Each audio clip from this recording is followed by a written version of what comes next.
Swayam Prabha. Digital India. Educated India.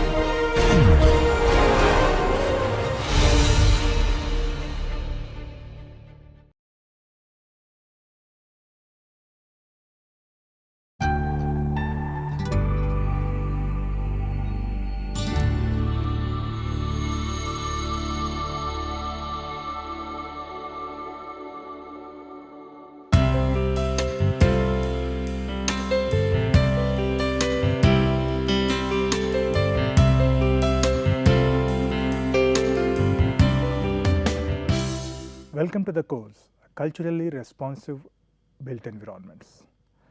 So, today we are going to talk about culture, climate change adaptation and disaster risk reduction. In the series of culture and risk, we have covered a lot on the disaster aspect of it, from the tsunami case study to the Kiruna case study where the culture plays an important role. Now we take a larger set of it, the climate change adaptation and why we are unable to integrate the climate change adaptation and the disaster risk reduction.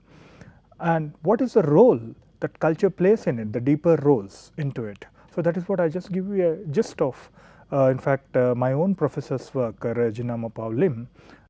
So a gist of her work and as well as my work on integrating climate change adaptation and disaster risk reduction, and my ongoing work, especially the adaptive vernacular settlements.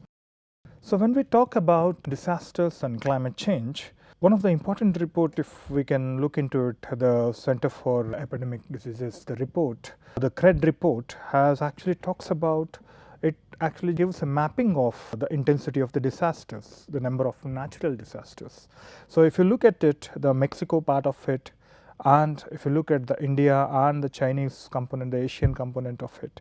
So it's almost, the EMDAT has recorded the 240 climate related disasters per year before 2000 when compared to 341 per year, there is a 44% increase.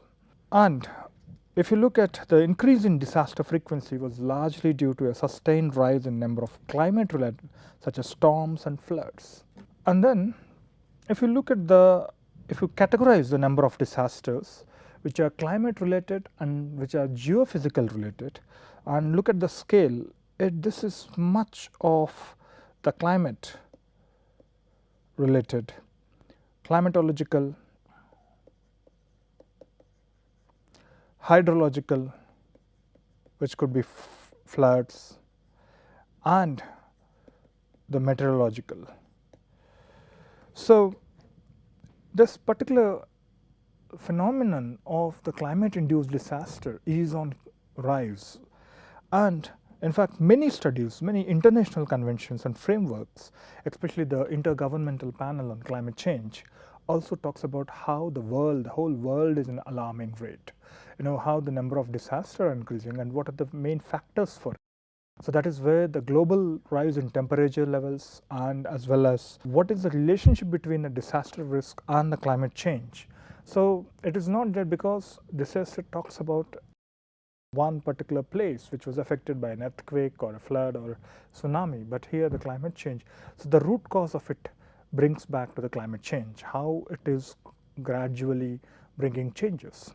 And even the IPCC report which talks about that you have the climate aspect of it and putting the disaster risk in the center and vulnerability aspect and how the settlements are exposed to the weather and climate events. So this whole conceptual understand, you have the greenhouse gas emissions on one side and you have the existing vulnerable conditions on one side, and so that is where it is causing the anthropogenic climate change. So all these conventions, all these efforts in the past decade have really focused on how we can link the climate change adaptation and disaster risk reduction. So there is a very immediate need to bring these components together.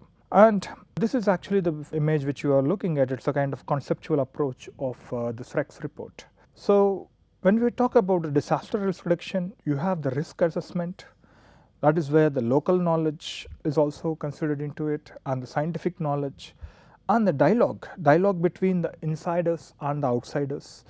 which means the internal and the external agencies, which we talk about the communities, the local groups, the target groups, as well as the outside actors, the NGOs, scientists. So how we can develop a dialogue, and then how from assessment to the communication, and how we can take down to the action. So that is where we talk about the bottom up and how we can interface top down initiative. This is how what all we are talking about, the disaster risk reduction initiatives.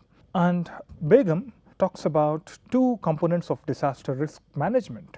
So I just want to give you a clarity on how different authors have contributed in defining the DRR and DRM and DM, which is disaster management. So she analyzes that there are two important components in the disaster risk management. So it brings the management philosophy into it, and then within that the risk reduction. DRR is the concept and practice of reducing disaster risks through systematic efforts to analyze, manage and casual factors of disasters. The one which I just showed you is basically a kind of DRR, how we can assess, how we can develop a dialogue, how we can put it into the action. So that's a systematic process to know and analyze the casual factors of disaster. Whereas the disaster management follows 4 different phases, including the mitigation, preparation, response and the recovery. So that is when we talk about these 4 different phases, that is where the DRM goes beyond DRR by adding a management perspective into it, how this whole set of 4 principles are managed. From the Indian context, when we talk about the National Action Plan on Climate Change from the Government of India, which have focused on 8 national missions. One is the National Solar Mission, National Mission on Enhanced Energy Efficiency, National Mission on Sustainable Habitat, National Water Mission, National Mission on Sustaining Himalayan Ecosystem, National Mission for Green India, National Mission for Sustainable Agriculture, National Mission on Strategic Knowledge for Climate Change. You heard about 8 missions, but the reality, they have set up their own domains, they have set up their network, they have set up their goals to how to achieve it, the whole operational aspect has been framed out. But then this is where again I bring back to the emphasis of even the Hugo framework for action from 2005 to 2015 of the ongoing climate change negotiations have led to that is where they talk about there is a need for great attention to integrate DRR and CRA, both conceptually as well as in practice at regional, sub-regional and national and even the international. So that is where we talk from the local to the international level, how we can have that kind of collaborations. And it talks about the UNISDR talks about the functional linking of DRR and CCA within the context of poverty reduction. So the moment we are talking about the vulnerability, the moment we are talking about the target group, obviously it also talks about linking with the poverty reduction. So however, there are different 8 missions which we talked about it, but there is a very little focus on how we can actually integrate the DRR in these different missions. And although this action plan is an important tool, how they can be coordinated with each other, but I mean how they can be coordinated within that mission may be well planned. But unfortunately what we cannot see a ground reality is how these different missions can also be coordinated with each other, within which very limited indicators of DRR that ought to be integrated with CC are not well laid so far. So this particular missions, they are independent and they are working on their own, but then how they could be having a contribution to the DRR and the climate change aspect, that is where even the policy level thinking also have to be brought down. John Berkman and some of the scholarly experts who worked on the management aspect of it, and that is where they brought, and the policy level thinking, they brought various challenges, differences and challenges for integrating the DRR and CCA. So in fact, one talks about the scales, because in both the things, if you talk about, there is a difference between a hazard and a disaster. Hazard just simply happens, but disaster creates an impact. But here, one is we are talking about the relatively shorter and smaller scales, but here we are talking about the longer and temporal and larger spatial scales. whereas it have both positive and negative, and it talks mainly on the negative effects of it. Mostly in a top-down approach, but it also talks about the bottom-up approach. Whereas the common challenges, the multi-stakeholder participation, and this is a multi-scale coordination. So here scale is an important aspect. Like for instance, when we talk about the scale mismatches, when the tsunami happened in the Banda Aceh, Indonesia, so what we actually talked, what the agencies have talked, is actually the recovery of the Banda Aceh or a particular place. When a climate change, when we talk about the Sweden, if you talk at the SMHI data, Swedish Meteorological Department, and where we get the amount of snow cover has been how it is gradually changing in these years. So which is a long time process, or maybe at least for the past 5 years or 10 years, how gradually the amount of snow cover is changing. Now when we talk about that kind of change, are you anywhere relating to the impact which is going to cause immediately? Definitely not, because it is going to it is gradually changing, but then that kind of understanding, this is a long term impact. So but long term impact might be stressful. So how we can actually, similarly, if we talk about the coral reefs, the IPCC report, which are the places which has been more in a positive effect and a negative impact. So if you look at it, most of the coral reefs, which in the Millennium Ecosystems Assessment as well, they talked about how much coral reefs have been damaged. And here I want to bring, when I talk about the coral reefs, when I talk about the larger scale and the smaller scale of disaster and the larger scale of climate change, and what is the role of culture here? So this is where I want to bring one of the important contributions. It's not exactly focusing on climate change and disaster risk, but at least it talks about the cultural aspect of it, and from there what we learn into the discussion of climate change and disaster risk reduction. So one was Regina Mapavlim's PhD work on Philippine cultural identity and traditional settlements in development. So she talks how it comes to terms with cultural diversity in nation state. So what she developed was, she developed a kind of she coined a term called cultural environment, which is a kind of matrix of various structures that create identity. Like for instance, you have the religion, belief system, ecological environment, economy, family structure, kinship, gender, politics, cultural interaction. Based on this, what she have developed is she identified she applied the kind of cultural geography to identify various zones within the Philippines as a nation. You can look at based on the culture and the ecosystems map, and also how different language groups are also focused. You have the mountainous culture on the top, you have the kind of mainstream culture, and you have the sea culture here, the Tagbanua's sea culture. So this is where the more of the coral reefs. So she talked about over 7,000 islands which comprises the whole Philippines. There are over 120 ethno-linguistic groups that contribute to inhabit traditional settlements spread over the archipelago.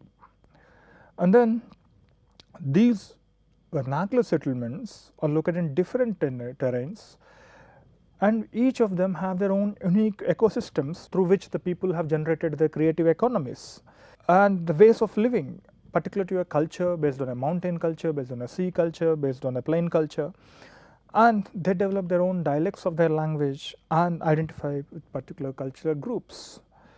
So what she developed was, she developed a kind of conceptual framework for analysis which talks about the structures which create identity, which include the shared experiences, the collective memory of a group, and the geographical conditions, and the economy, the language, the social structures.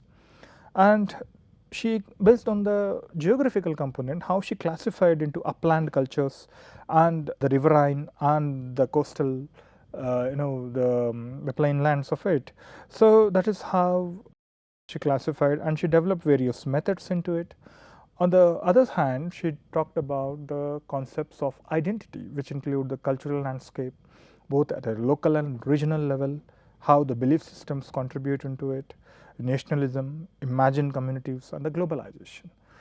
And similarly, when we talk about the change, obviously development plays an important contributor. That is where we talk about the classical development model, the vulnerability of traditional settlements, the globalization. Whereas in the classical development model, where we have how the existing vulnerable conditions and how the globalization had created an impact, Whereas the development in a cultural context, we have the local identities in a national context and the local identities in a global context.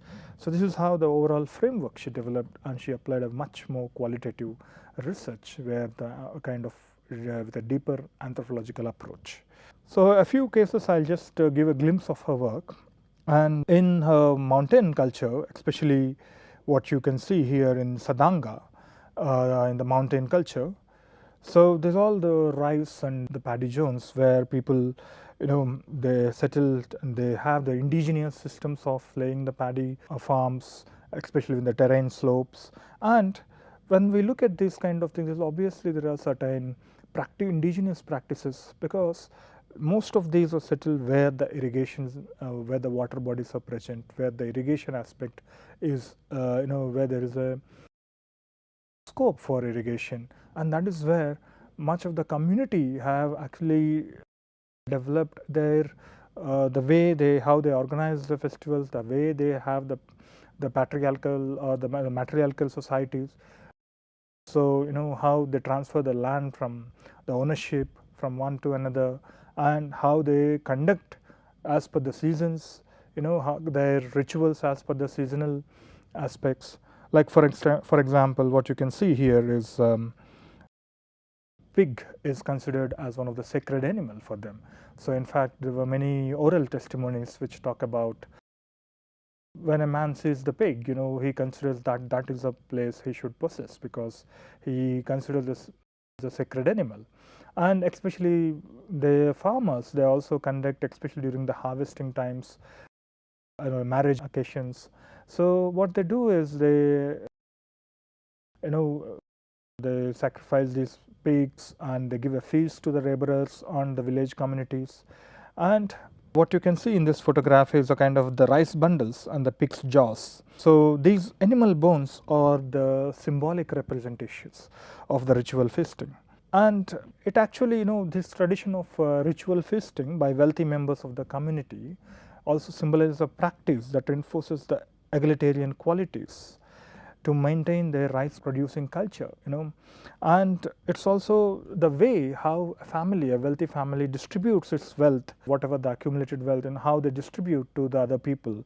At the same time, it's the family's privilege to work diligently accumulating animals to be butchered for the community to share. So that is what it's not that you just keep on accumulating, but you just have to share, so that it is a mutual cooperation comes from the other side as well. And that's where one cannot accumulate wealth and not share it for the task of rice production, which requires the sharing of labor and community cooperation in order to bring in the harvest. So that is how certain practices also contributes to the sharing of occupation. And there are also, in fact, there are many rituals which are performed, and the local gods appeal for the protection of the rice crop. And Tadanga language is mostly used for these rituals. And also there are many frequent wars between the existing tribal groups. So obviously there are certain conduct these rituals and to negotiate the numerous peace pacts, which talks about their water boundaries and the rights relative to their neighbors. So in fact, it's all very well organized with the way the rituals are conducted, how they distribute water, how they distribute waters and their irrigation channels, and the low-lying, the distribution of channel from the high level to the low level. And mostly these kind of water rights have been the cause of tribal wars, because that is the most important resource to the cultivation of rice. Without, entire settlement could be starved. So that is where they developed a management system, how they manage the existing natural resources. And I'll show you a small film.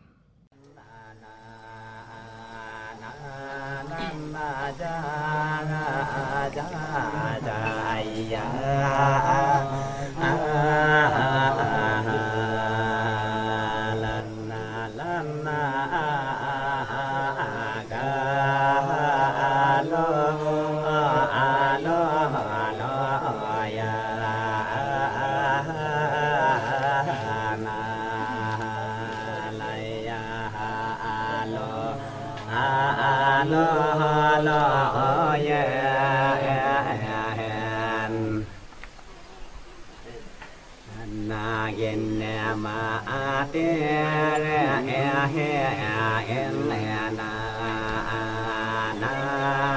อนาปาปาปาเกเอเฮยาลายลันนากาโลโลโลยาน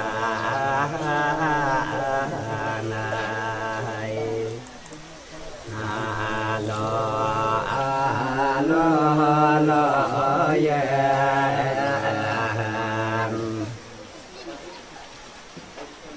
นาปาเกเอเฮยาวาวากาจิเฮเอเจเจลา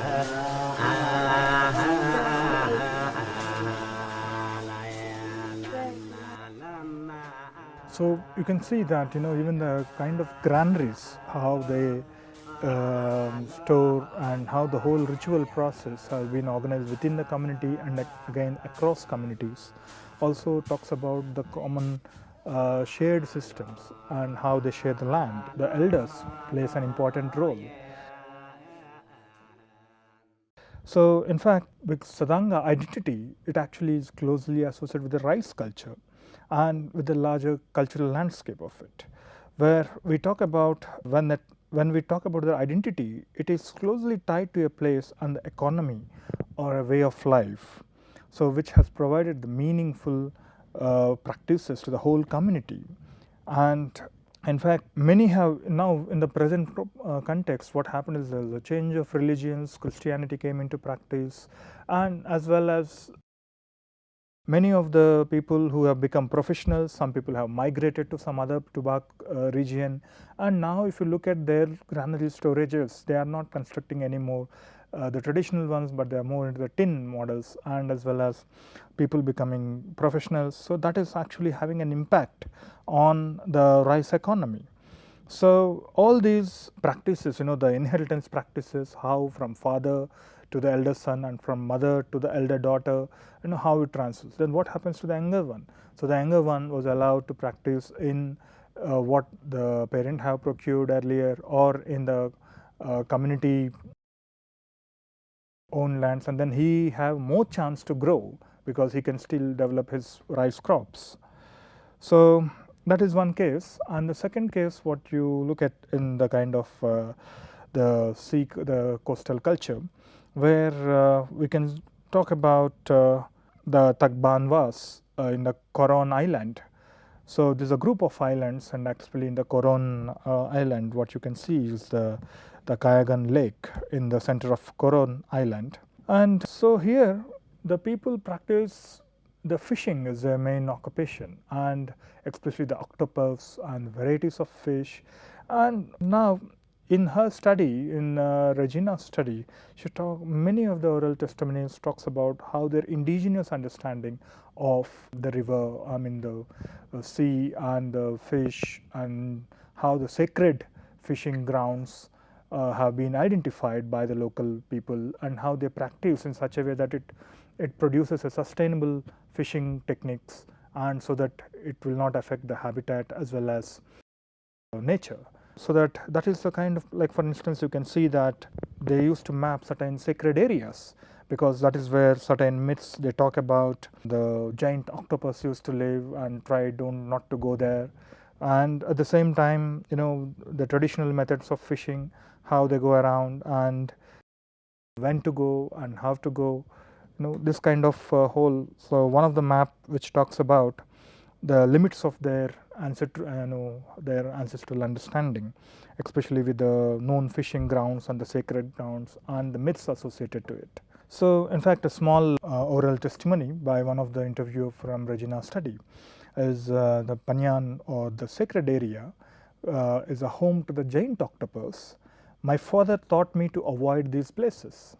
It is a forbidden place. None of the indigenous Tabanwa would go to these sacred places because they respect and recognize it. So when one goes to these places, the giant octopus holds onto the boat and sinks it till it drowns. So there is a fear established in people. Don't go there. If you go there, your boat will get sink down. When in sacred places, one must remain quiet and sometimes ask permission for being there.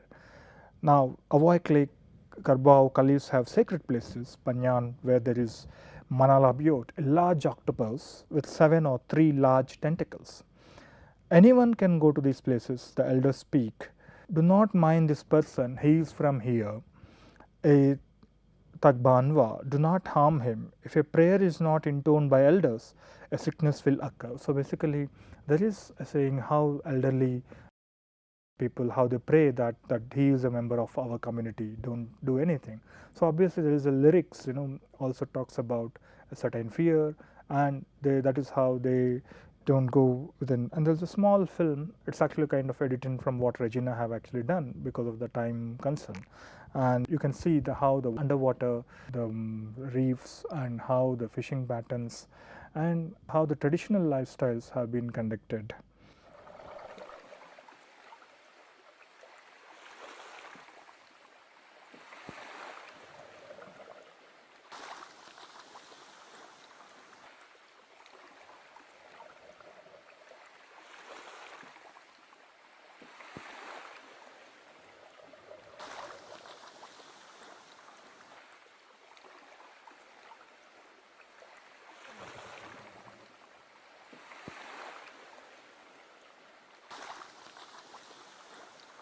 Talagang ano na namin sa aming mga ninuno, yun ang kanilang anak buhay, dagat, pangingisda.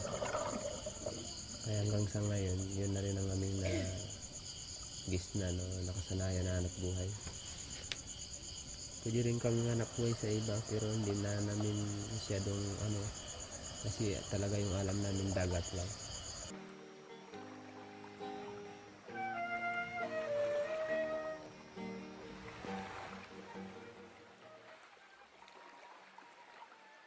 Ang patakaran ng katutubo, yung pamamaraan sa panghuli ng isda, kung paano maging hindi maubos halimbawa yung mga similya. Ginagawa po na namin yan dito sa Coron Island, katulad ng pagkukuha namin ng mga lamang gubat, mga pagkain sa gubat, o kaya mga gamit sa gubat. Siyempre tinuturo na kagad namin sa mga bayan para pag sila na lang halimbawa dito sa aming pulo, alam na nila yung mga patakaran. Ngunit dayag lang. Walang makina. Kailan po nag-umpisa dito na nagkaroon ng yung bangka na maliliit? Kasi noon balsa lang. Ngayon na lang. Tatawag ka ng matanda. Ipanalangin ng matanda, pinapasalamatan sa Panginoon na binigyan ako ng bawl. Binigyan ako ng makina na sakyan ko para ikabubuhay sa aking pamilya. Para mapanganak buhayan ko ng habagat. Pasasalamat. Pasasalamat. Saka para hindi ka kuno ng mga pugitang malalaki. Para wag tumaob yung bangka mo. Oo, para wag tumawa. Palaging swerte. Palaging swerte. Palaging swerte. Yung panghuli noon ng matatanda, bato sa pugita. Yung pugitang bato. Yun ang panghuli ng matatanda. Ito, pagkatapos na linisan na ganyan, kabitan ng pabigat, kabitan ng tingga, pagkatapos yung tingga, kawil, saka itong palikpik niya, swivel, kompleto ito. Meron pa yung tali dito, mga taling kunting nylon, maliliit. Kailangan yung swivel, hindi rin siya sobrang mahigpit. Pag mahigpit ito, hindi siya ikot. Mahina yung ikot niya. Kailangan yung swivel maluwag na kunti. Pag hindi maluwag, dito mahina rin ang ikot niya. Tungkol sa pagpintura naman. Sa pagpipintura naman, walang problema. Basta napinturahan. Kailangan din sa pintura yung kulay din ng kursunada ng pugita. Kasi pag hindi kursunada ng pugita yung kulay, kahit mag-apong kang hila-hila dyan sa laot, hindi abulin yan. Mag-alis ka dito sa bahay. Pag sinigawan ka, yan daw malas. Ano, bubungan niya? Nabungan patingat. Kumagsay, linaw-linawan mo. Pagkanya magrutos, baliw-baliwan mo. Imo pagkawuton, tunganyang distilwan, tungkap ngayang laut, kanya bagbagan mo.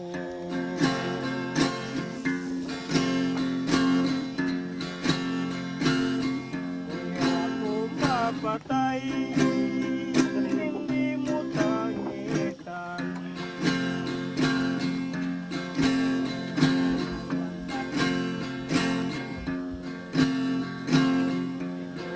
Magluluway ng pinanguniyo.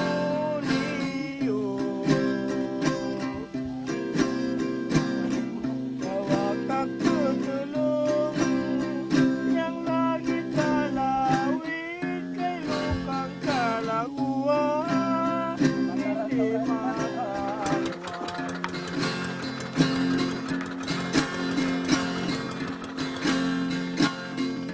Ako magsay, hindi mo tangitan. Kuya magluluway, yang pinanguniyo. Kung yawag kong away, ang segundong yun, ipalumuray nun, nining kong titing mo.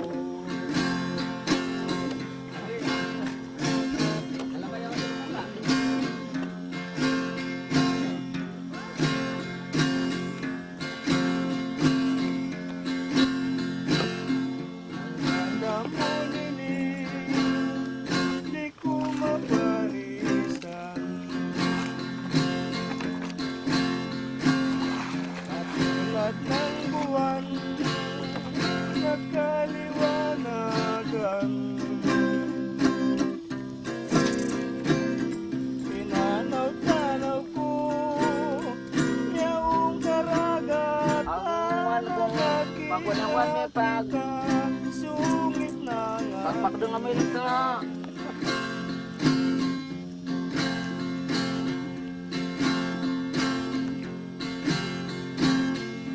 Nanay ni tatay, galit na sa akin. 10. Nahandang ako, bulok na magalim. Pagkatapos pa natin dito. Kung ako'y patayin, Patay. huwag mo lang biglayin. Dito sa tapat ng mata. Magtingin sa akin.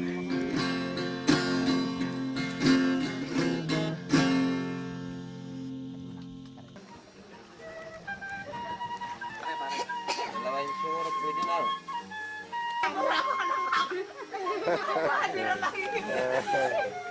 Kwarta.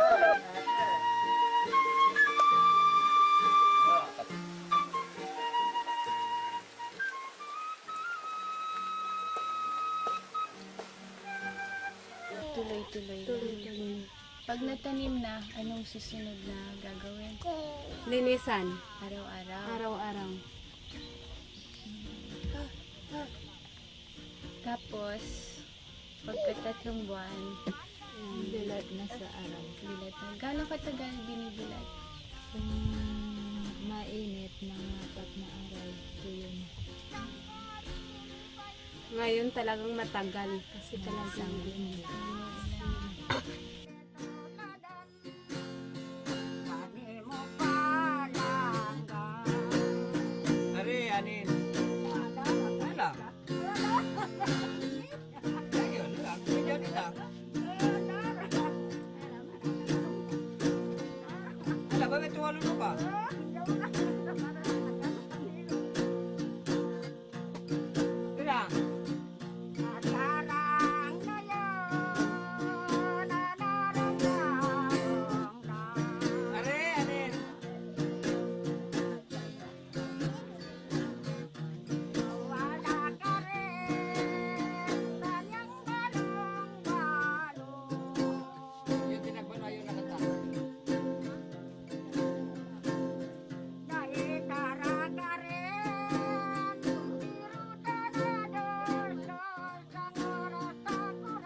now in the present generation, especially after 1970s, what happened was there's a new trades, especially from the colonization, especially from the colonization from the Western countries, how they brought the new trades, fishing trade, and how they adopted new techniques, advanced fishing techniques, which are not always environment friendly.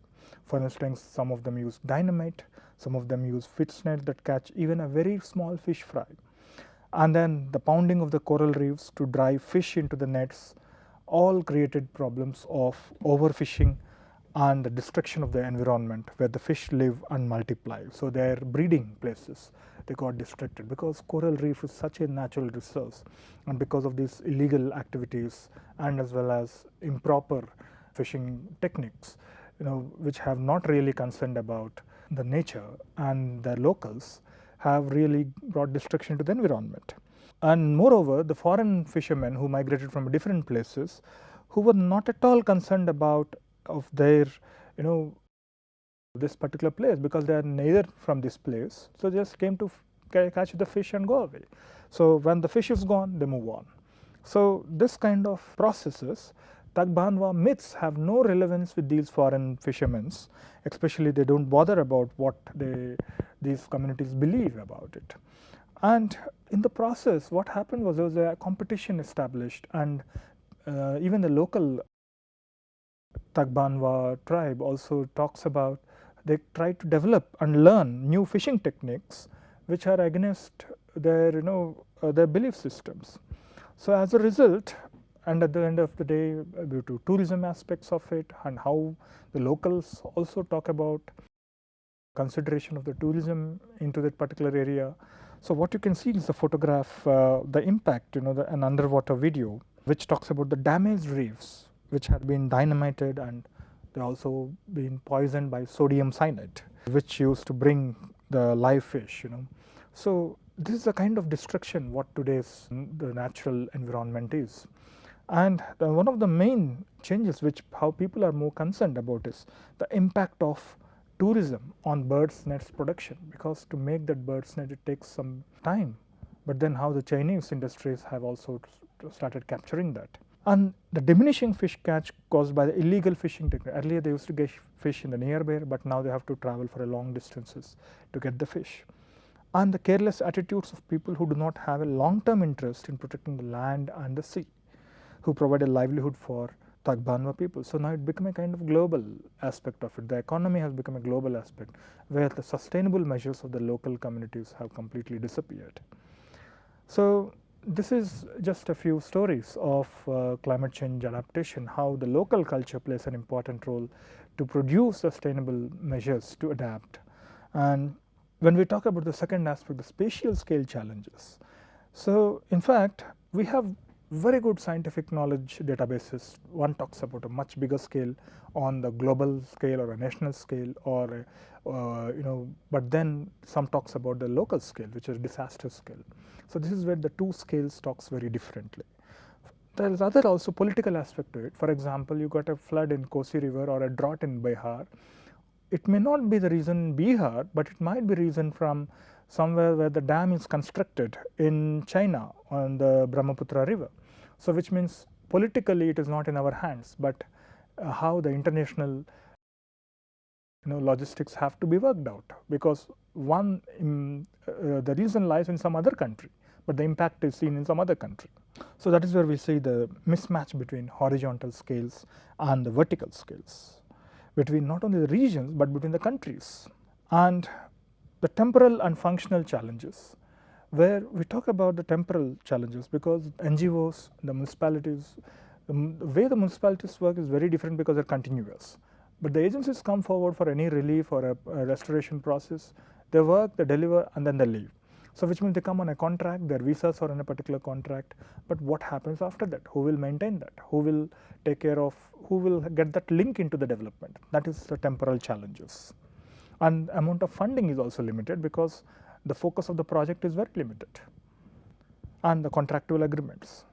So when we talk about the mismatches regarding the norms, fourth aspect of it, if we classify, if we look into the climate change understanding and disaster risk reduction, When we talk about disasters and development, this is where in the 1980s Frederick Cunney brought the link between the disasters and the development. So many scholarly experts have classified into the first era in 1980s to 2000s. That is where it was seen as an environmental problem. It was talks about more of a greenhouse gas emissions where scientific community was involved. In the second era, in the late after 2000s, this is where the unavoidable effects of climate change were acknowledged. So that has become an international agenda. And the social scientists and the development agencies have increased their cooperation in the second era. In the third era, because the causes and effects of the climate change are produced and felt with different regions of the world, so a question of global justice in the near future, that is the third era, where the legal experts come into the picture and the ethical experts come into the third era. So development of legislative, cultural or behavioral norms which determine the functioning of human society and how the interactions between nature and society were created. So many of the legislative norms are often violated, especially the coastal regulation zones, which do exist from 1991, but how much they have been followed in reality. The knowledge mismatches. When we talk about the scales of knowledge and work applied by the risk scientists and the practitioners, and it actually doesn't bring the, like for instance, when I did my study in Hudhud cyclone area, which is an ongoing project, where we could see that the planning department prepares the master plan for it, but when we ask for to what extent you have considered the data which has been given with the Department of Statistics, that is the statistical data. But when you talk about the master plan, to what extent you linked it with the master plan preparation of master plan process, which means this department only talking about the impacts and the numbers of productions of agriculture or any other thing, but to what extent it converts into a physical plan or how it can framed into a local development plan. So that is where a coordination is required.